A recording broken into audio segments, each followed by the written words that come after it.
Buenas noches. Bueno, en reverencia al Señor nos ponemos de pie e inclinamos el rostro. Bendito y alabado eres por siempre, Padre eterno. Gracias te damos por esta noche, habernos dado la oportunidad de volver a reunirnos en este día, Señor, para glorificarte, adorarte, para estudiar tu palabra, Señor, para ser movidos por ella, Padre, más que nada. Permite, Señor, que ahora que vamos a estudiar una porción de la misma, pues nuestro corazón esté dispuesto, nuestra mente y todo nuestro ser, a que nos hables a través de ella a cada uno de nosotros. Bendícenos por el santo nombre de tu Hijo Jesús. Amén. Siéntense, hermanos, y vamos a abrir tranquilamente. Nos vamos con Zacarías capítulo 3. Acuérdense que yo estoy dando es el libro de Zacarías. ¿Ok? Que son de esos libros del Antiguo Testamento que uno dice, hermano, eso es difícil. Y uno encuentra tantas cosas después interesantes aquí, la verdad que sí. Y hoy les tengo sorpresa. Si yo le fuera a poner un título, claro que se lo puse, esto se llamaría como Anunciando al Mesías en Zacarías 3. ¿Cómo? Sí, anunciando al Mesías. Así es. Cuando lo tengan me dicen. Ya, amén. Voy a leer. Dice así. Me mostró al sumo sacerdote Josué, el cual estaba delante del ángel de Jehová, y Satanás estaba a su mano derecha para acusarle. Y dijo Jehová a Satanás, Jehová te reprenda, oh Satanás. Jehová que ha escogido a Jerusalén, te reprenda. ¿No es este un tizón arrebatado del incendio? Y Josué estaba vestido de vestiduras viles y estaba delante del ángel. Y habló el ángel y mandó a los que estaban delante de él, diciendo, quitadle esas vestiduras viles. Y a él le dijo, mira que he quitado de ti tu pecado y te he hecho vestir de ropas de gala. Después dijo, pongan mitra limpia sobre su cabeza, y pusieron una mitra limpia sobre su cabeza, y le vistieron las ropas, y el ángel de Jehová estaba en pie. Y el ángel de Jehová amonestó a Josué diciendo, así dice Jehová de los ejércitos, si anduvieres por mis caminos, y si guardares mis ordenanzas, también tú gobernarás mi casa, también guardarás mis atrios, y entre estos que aquí están te daré lugar. Escucha pues ahora, Josué, sumo sacerdote, tú y tus amigos que se sientan delante de ti, porque son varones simbólicos, he aquí, yo traigo a mi siervo el renuevo. Porque he aquí aquella piedra que puse delante de Josué, sobre esta única piedra hay 7 ojos. He aquí yo grabaré su escultura, dice Jehová de los ejércitos, y quitaré el pecado de la tierra en un día. En aquel día, dice Jehová de los ejércitos, cada uno de vosotros convidará a su compañero debajo de su vid y debajo de su higuera. Amén. Parece como... No, ustedes van a ver que es una cuestión bien bonita. El contexto histórico, para que caigamos siempre, como le hago en cada uno de los capítulos, Zacarías lo que está es profetizando no sueños, sino visiones que él tuvo durante el regreso de los judíos del exilio babilónico, que muy bien pudiéramos decir el exilio babilónico, pero que terminó siendo durante el reinado de ¿qué? Del imperio persa. O sea, fueron los 70 años, se iniciaron en Babilonia con Nabucodonosor, pero terminaron con los persas. Y ellos retornaron bajo el liderazgo de Zorobabel. Acuerden ese nombre, Zorobabel como gobernador y Josué como sumo sacerdote de la línea. El templo en esa época estaba en ruinas, el pueblo estaba desanimado y su relación con Dios, o sea, la relación espiritual de los judíos con su Dios estaba muy maltrecha y necesitaba ser ¿qué? Restaurada, necesitaba volverse a conformar. En esta visión, como le dije, la número 4, ocurre en ese momento crítico, pero Dios está utilizando esta visión para reafirmar su fidelidad hacia su pueblo, hacia Israel, claro está. Pero también le está mostrando su plan de restauración. Y es precioso. Hay un propósito de la visión que podemos ver, pero yo diría más que uno, son dos. Primero, el espiritual. ¿Por qué? Porque se mostraba la necesidad de purificación y perdón. Acuérdense, y lo vemos en la figura de ¿quién? Del sumo sacerdote. Pero perdón y purificación solamente Dios podía darles. Ellos no podían nunca conseguirlo por sus propios medios, jamás en la vida. Tomen eso en cuenta. Y el segundo aspecto que podemos ver aquí es el aspecto profético, porque en esto estamos viendo una representación de la obra futura del Mesías, de Cristo, como nuestro sumo sacerdote y abogado ante Dios por las acusaciones del diablo, de Satanás mismo. Lo estamos viendo ahí. Esto es como una prefigura, una forma temprana de lo que es el Evangelio de la Gracia. Sí, tía Didi, lo vas a ver. Pero también vamos a ver que esto tiene una relevancia actual. ¿Cómo así? Bueno, que nos recuerda que aunque nosotros estamos enfrentándonos a acusaciones de parte del diablo, que quiere invadir nuestra mente, por eso debemos renovarla, debemos estar constantemente cuidándola. ¿Pero por qué? Por causa de nuestras debilidades. Ese es el sitio que más quiere atacarnos. Pero también nosotros debemos también estar prestos a pensar siempre que Dios nos limpia, Dios nos restaura y nos llama a vivir en obediencia y santidad. Ahora vamos a analizar el texto en cuestión. Eso fue nada más el preliminar. Primero lo que vemos en el verso 1. Y me mostró al sumo sacerdote Josué, el cual estaba delante del ángel de Jehová. ¿Qué ángel de Jehová es este? ¿Quién suponen ustedes que es el ángel de Jehová? Como en todo momento que lo estamos viendo. Y con la autoridad que habla y se refiere, estamos hablando de una teofanía de Jesús mismo. Y vemos que dice, delante del ángel de Jehová, y Satanás estaba a su mano derecha para acusarle. No a la mano derecha del ángel de Jehová, sino, como decía en el mismo Deuteronomio, tenía que estar en la mano derecha del acusado. ¿Entiende? Como si fuera un fiscal ahí. Si se busca en el verdadero significado que tiene que ver diablo o diabolo, no es más que eso, el acusador. Y eso es lo que él hace constantemente, o al menos lo intenta. Y si nosotros vamos a ver qué nos está indicando esto, bueno, pues vamos a ver que lo primero es quién es el acusado, o a quién están acusando, a Josué. ¿Y quién es Josué? El sumo sacerdote que está representando en este momento al pueblo de Israel, pero también está representando a cada creyente con sus faltas, con sus pecados, con sus suciezas. A todos, en una sola persona está quedando representado. Satanás entonces aparece como ¿qué? Como el acusador, señalando las faltas, las fallas y los pecados de Josué. ¿Para qué? Para que sea descalificado delante de Dios. Esa es su meta, ese es su propósito.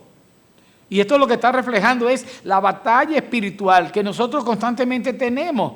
No tenemos guerra contra carne ni sangre. Estamos cansados de oírlo, de escucharlo.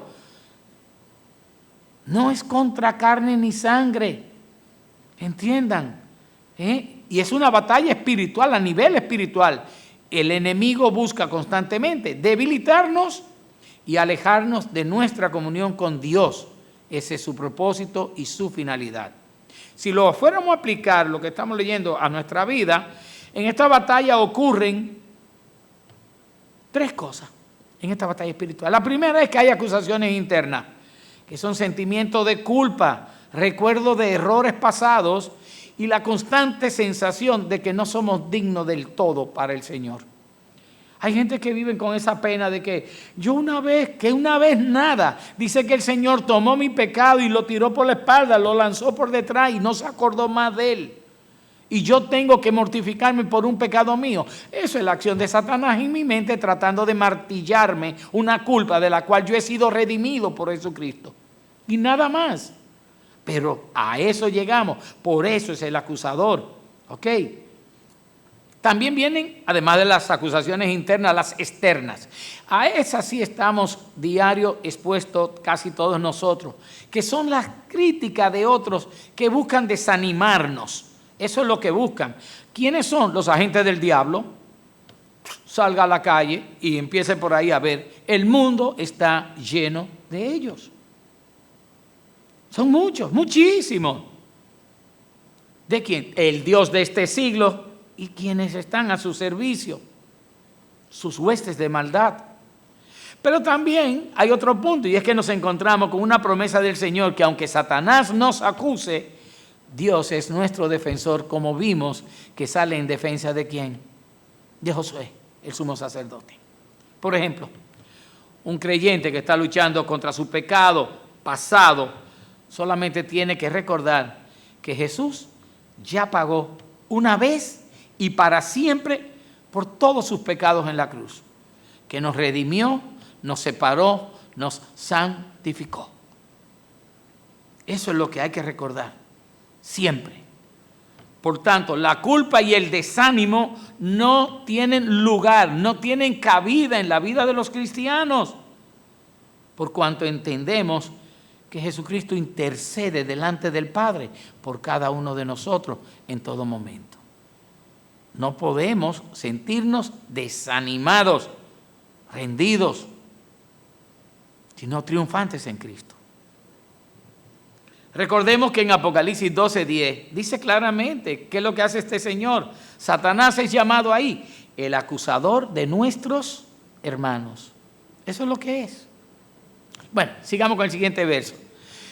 Esta segunda parte tiene que ver del verso 2 al verso 5 y tiene que ver con la intervención divina, cómo Dios enfrenta las acusaciones de Satanás y cómo restaura ¿a quién? Al sumo sacerdote. Y dijo Dios a Satanás: Jehová te reprenda, oh Satanás. Ustedes ven ahí cómo ha dicho eso. Y yo pregunto, Jehová dice Jehová te reprenda. Se lo dejo de tarea. Jehová dice Jehová te reprenda. Bueno, veamos cómo Dios reprende al acusador. Lo primero que Dios hace es tomar control y no permite que las acusaciones de Satanás prevalezcan en ningún momento. No deja que tomen lugar. Las va enunciando y ahí mismo le dice: espérate, párate, cállate la boca. Lo frena. El Salmo 103, en el versículo 10, lo voy a leer, dice: no ha hecho con nosotros conforme a nuestras iniquidades, ni nos ha pagado conforme a nuestros pecados, porque como la altura de los cielos sobre la tierra, engrandeció su misericordia sobre los que le temen. Cuánto está lejos el oriente del occidente, hizo alejar de nosotros nuestras rebeliones.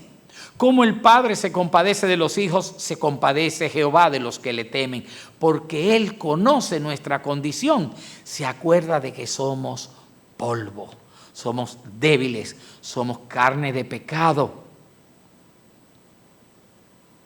Y esa misericordia del Señor entonces es la que nos ayuda a que seamos lo que hoy somos, por medio de Jesucristo. Por medio de la gracia que se derramó en nosotros solamente. La representación divina muestra que la autoridad final pertenece a Dios. A Dios. No a Satanás. En ningún momento puede Satanás ganar ni una sola de las batallas que emprende contra Dios a su nivel espiritual, ni a cualquier nivel. No puede. Y ahí queda muy bien entendido. La autoridad final pertenece a Dios, así como de grande también es su misericordia, que lo vemos no solamente en poder, sino en misericordia y gracia. Cuando nosotros enfrentamos acusaciones o dudas, debemos confiar en que Dios es quien defiende nuestras causas, siempre. Como decía en Isaías 54, dice: esta es la herencia de los siervos de Jehová y su salvación de mí vendrá, dijo Jehová. El verso 3 dice: y Josué estaba vestido de vestiduras viles. Bueno, vestiduras viles, cualquiera sabe lo que representan, ¿verdad? Hay unas traducciones que no están del todo, porque dice que vestiduras indignas, No, indignos no, viles, que es donde viene la traducción correcta, que en el hebreo lo que significa es ropa llena, manchada de estiércol. No es sucia, no. Es embarrada, como dicen aquí en buen cibaeño, embarrada con estiércol. Y eso no es más que la representación de el pecado, la impureza, la indignidad, vamos a llamarle. Pero todo eso no es más que un reflejo de la condición humana ante Dios, de todo hombre ante Dios, si no ha conocido a Cristo. ¿Qué es lo que Dios ve? Eso. Eso así como decían también, no, que nuestras obras de justicia, bueno, pues son como trapo de inmundicia delante de Jehová, no son nada, ni ninguno de nosotros es nada, sino un hombre vistiendo ropas viles delante de Dios, ropa sucia, llena de estiércol. Y recordemos que todos enfrentamos esta realidad que estaba enfrentando en este momento Josué, el sacerdote. ¿Por qué? Porque todos pecaron y están destituidos de la gloria de Dios. Eso es lo que dice Romanos 3:23. Entonces, no podía ser de otra manera. Pero ahí mismo dice, ¿quién está hablando? ¿Quién? El ángel del Señor, que ustedes saben quién es, y dice, mira que he quitado de ti tu pecado. Y ustedes pueden decirme, ¿quién puede quitar pecado?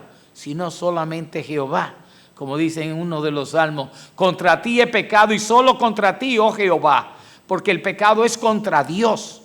El pecado no es contra otro hombre, el pecado es contra Dios. Porque es una desobediencia a Dios en primer término, con consecuencia quizás sobre otra persona, pero es contra Dios que pecamos. Entonces, solamente Dios tiene el poder de quitar el pecado y dice, mira que he quitado de ti tu pecado y te he hecho vestir de ropas de gala, de una ropa sucia, vil como esa. Imagínense ahora que no es que me han dado ropa limpia, ropa blanca, no, dice ropa de gala. Las mujeres entienden muy bien lo que es ropa de gala, los hombres no. A nosotros hay que decirnos con traje, smoking, corbata, pero a la mujer si le dicen ropa de gala, ya saben que se van con una cola, con una, no sé, sí, se ponen pollitas, ¿verdad que sí? Ellas saben lo que es ropa de gala.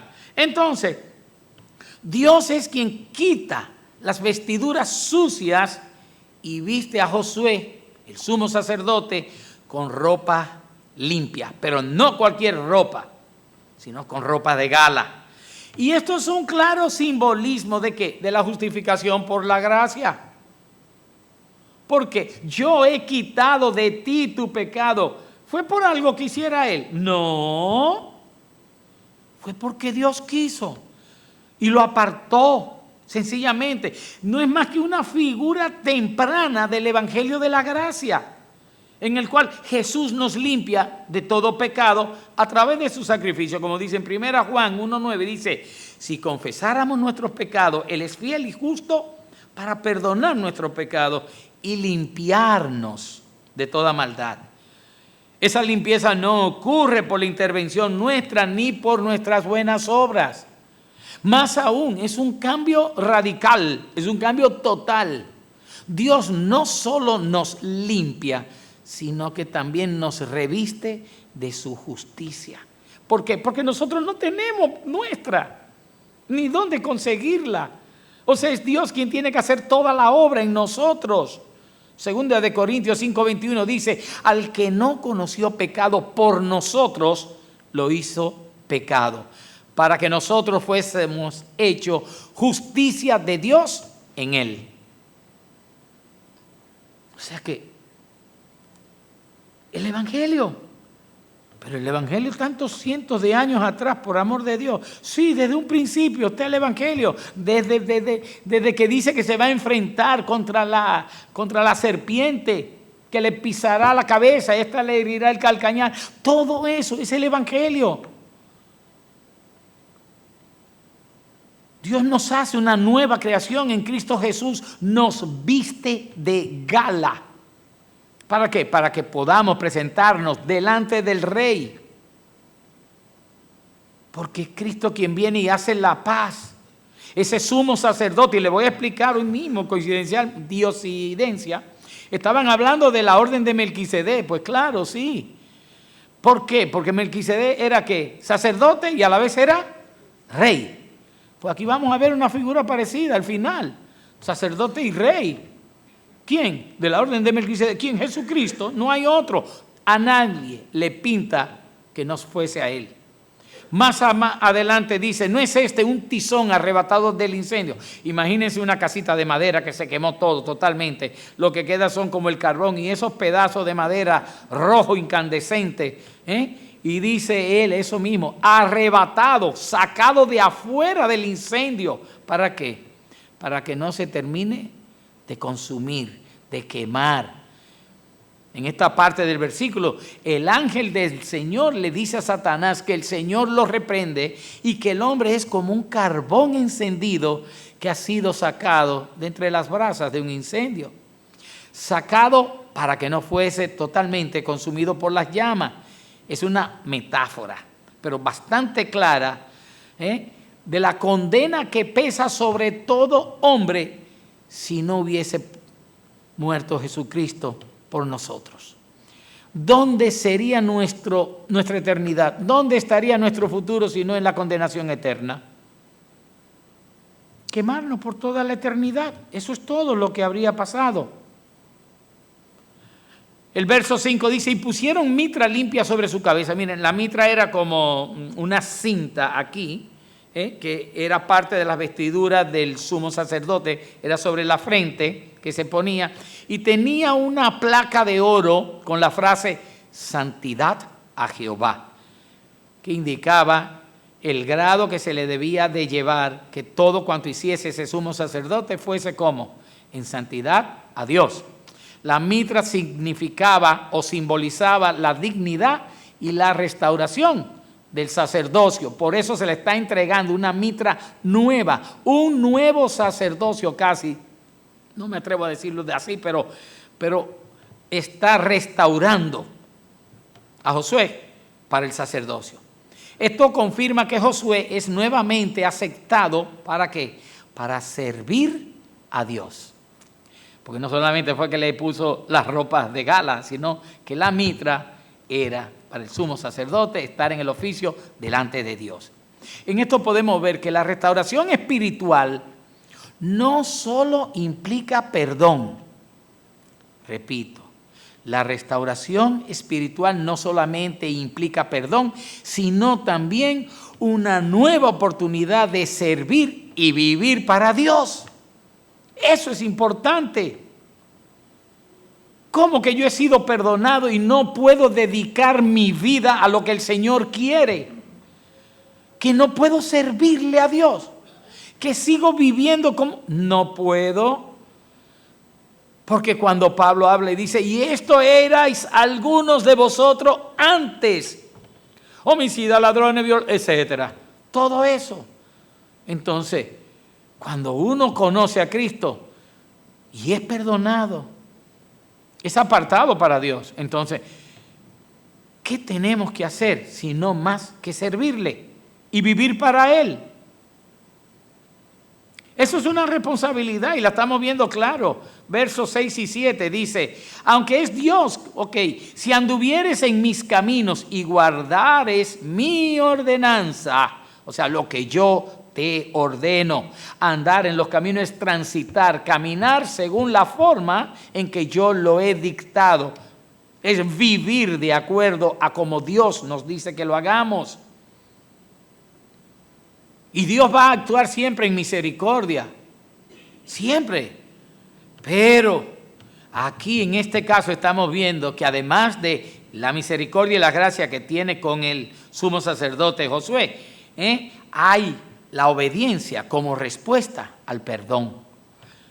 Eso es algo como que es obligado, es que eso surge, es una condición sine qua non, vamos a llamarle. Una sin la otra como que está chueca, coja. ¿Fuiste perdonado? Sí. Pues entonces tú te conviertes inmediatamente en un siervo de Cristo, porque dejaste de ser siervo o esclavo del pecado para convertirte en un siervo de Cristo. La gracia de Dios no debe nunca entonces tomarse a la ligera. Dios restaura, pero también llama a una vida de obediencia y de santidad. Ah, sí, que el Señor me perdonó. Te perdonó. ¿Y qué has hecho tú? Dime. No, esperando ya que Él venga. Bueno, que se examine. La gracia nunca ha sido, ni antes ni ahora, una licencia para pecar. Es sencillamente un llamado para vivir en justicia. Romanos 6, 1, 2 dice, ¿qué pues diremos? ¿Perseveraremos en el pecado para que la gracia abunde? En ninguna manera, porque lo que hemos muerto al pecado, ¿cómo viviremos aún en él? Es que tú tienes un cambio de vida completo, seguir las ordenanzas de Dios inmediatamente, dedicarte a la justicia de Dios.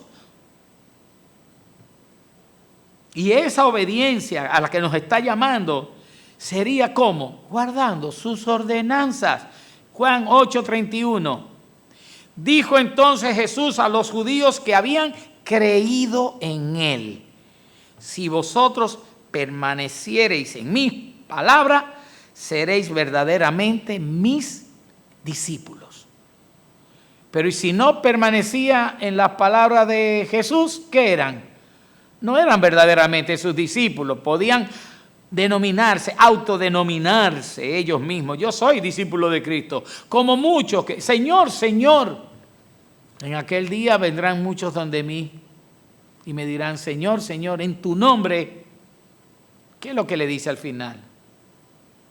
Que nunca los conoció, que se aparten de él, hacedores de maldad. Entonces, cuando ustedes ven eso, se están dando cuenta inmediatamente que el que no guarda en obediencia las Escrituras, los caminos que el Señor indica, por eso es que manda a Josué: si anduvieres en mis caminos y guardareis mis ordenanzas, mi ordenanza, porque es una que la comparte toda. Es así. En el contexto de Josué, Josué debía cumplir con su papel como sumo sacerdote y como líder espiritual de su pueblo. El ángel le dice a Josué: si andas en los caminos de Dios, claro, así nos dirían a nosotros, y cumplir con las cosas de Dios. Pero le dice a él: gobernará su casa y tendrá un lugar entre los que están allí. O sea que tiene bendición, es una promesa condicionada a que él se someta en obediencia a Dios. Para nosotros hoy, pues sencillamente debemos guardar los mandamientos que Cristo nos dio y vivir como luz de este mundo, como nos indicó en Mateo 5:16. Pero no solamente como luz, sino como la sal de la tierra también. Nosotros debemos iluminar, nosotros debemos darle sentido a las cosas. Lo práctico es que un creyente que experimente el perdón de Dios responda de manera inmediata y resoluta, con gratitud y buscando agradar a Dios en toda su vida. Fíjense, cuando el Señor pide algo, lo pide con toda tu alma, con todo tu corazón, con todo tu ser. Es con todo, no es con una parte, no es con un espacio de mi tiempo, sino es agradar a Dios con toda mi vida. Leamos Zacarías 8-10, lo voy a leer otra vez acá. Escucha pues ahora, porque ya el tema se mueve. Josué, sumo sacerdote, tú y tus amigos que se sientan delante de ti, porque son varones simbólicos. He aquí yo traigo a mi siervo el renuevo. ¿De quién estará hablando? Porque he aquí aquella piedra que puse delante de Josué, sobre esta única piedra hay 7 ojos. He aquí yo grabaré una escultura, dice Jehová de los ejércitos, y quitaré el pecado de la tierra. No dice la nación de Israel, quitaré el pecado de la tierra en un día. En aquel día, dice Jehová de los ejércitos, cada uno de vosotros convidará a su compañero debajo de su vid y debajo de su higuera. Eso es prosperidad, claro. Zacarías 3:8 lo que está presentando es al renuevo. la realidad a la que Josué señaló como señal. Este renuevo es también el siervo de Dios, porque dice mi siervo, o sea que es el siervo de Dios. Y no puede ser otro más que el último rey davídico. ¿Quién es del linaje de David, el último rey que va a haber? Cristo. El Mesías prometido a la nación de Israel, y podemos verlo un poco más adelante en el mismo Zacarías. Yo se lo voy a leer, está en el 6 y no hemos llegado allá, pero capítulo 6, verso 13 dice, y le hablarás diciendo, así ha dicho Jehová de los ejércitos, diciendo, he aquí el varón cuyo nombre es el renuevo. O sea que estamos hablando de una persona, el varón cuyo nombre es el renuevo, el cual brotará de sus raíces y edificará el templo de Jehová. Él edificará el templo de Jehová y él llevará gloria. ¿Se acuerdan? Todo honor, toda honra y toda gloria sean dadas. Ok. Y se sentará y dominará en su trono. Pero ¿y cómo es? Edificará el templo, llevará gloria, se sentará, dominará en su trono, o sea que es un rey. Y habrá sacerdote a su lado y consejo de paz habrá entre ambos. Ya estamos viendo. Entendemos un poquito más lo que es el orden del sacerdocio de Melquisedec, de la orden de Melquisedec. Aquí estamos viendo un renuevo, un vástago. ¿Se acuerdan cuando cortan la vid, por ejemplo, o cortan un árbol? No importa. Eso que surge otra vez, ese nuevo tallito que surge del viejo que cortaron, eso nuevo, ese pacto nuevo, ese nuevo tratar de Dios con el hombre, pues eso es un vástago, eso es así, un renuevo.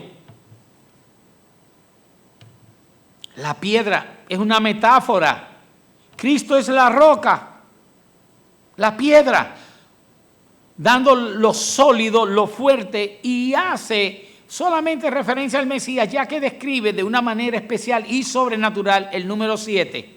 Y el número 7 en la Biblia suele expresar en casi todas sus oportunidades plenitud, perfección o estar completo. Esas tres cosas básicamente es lo que representa el 7.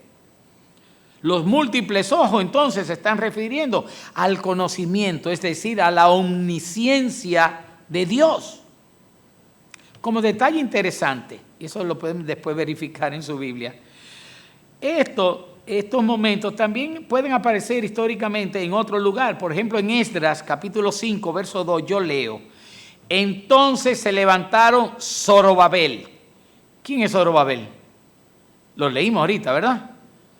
El gobernador, hijo de Salatiel, y Jesuá, hijo de Josadac, y comenzaron a reedificar la casa de Dios que estaba en Jerusalén. Ya van viendo, ya el nombre tiene una pequeña variación. Estas dos personas, tanto el sumo sacerdote como el gobernador, tenían que reconstruir el templo, preparar la llegada del día en que iba a volver el Mesías, para que todas las promesas de Dios para con Israel se cumpliesen de manera completa y definitiva. Algunas partes de todas estas visiones, pues claro que ya se han cumplido, pero les digo, en su gran mayoría están aguardando la segunda venida del Señor. No se han cumplido. Cuando buscamos ese nombre de Josué, no es más que Yehoshua, que significa salvado de Dios. Fíjense qué similitudes, qué diosidencia, como le llamo. Josué era una prefigura. Si resumimos el mensaje, vamos a ver que Satanás, el acusador, pero Dios defiende y su misericordia es sobre nosotros. ¿Por qué? ¿Porque la merecemos? No, por gracia. Dios nos limpia y nos restaura completamente, como dije, por su misericordia y por medio de la gracia al que se arrepiente. Claro, la gracia recibida por Dios en ese momento a una persona que ha sido restaurada espiritualmente, pues debe inspirarnos a vivir entonces ¿en qué? En obediencia y en santidad. Si no está viviendo obediencia y santidad después de que has sido perdonado, has sido redimido por el Cordero de Dios, entonces no es cierto que tú te has liberado del pecado. No es cierto. O eres esclavo de uno o eres esclavo del otro. Si no eres esclavo, siervo de Cristo, es porque sigues siendo esclavo del pecado. De modo que si alguno está en Cristo, dice 2 de Corintios 5:17, nueva criatura es. No pueden decir que no ha habido un cambio radical y completo en su vida. Las cosas viejas, lo que yo era en otra época, lo que yo hacía, mi desobediencia, mi rebeldía contra Dios, pasaron, quedaron atrás. Y todavía, si miro para adelante, dice, he aquí, todas son hechas nuevas. Nuevas. Y eso es lo que somos nosotros los creyentes. Nueva creación del Señor. No tenemos compromisos con nuestro pasado. Amén. Oremos. Bendito Dios y Padre. Gracias, Señor, por tu palabra. Gracias, Señor, por la enseñanza que cada uno de estos versos, cada uno de ellos nos enseña en cada momento y nos dicen cosas tan profundas en nuestro corazón. Permite, Señor, que podamos apropiarnos de estas cosas de una manera que podamos poner en práctica en nuestras vidas. No tan solo aprenderlas en nuestra mente, sentirlas en nuestro corazón, sino vivirlas. Bendícenos en el nombre de Jesús. Amén.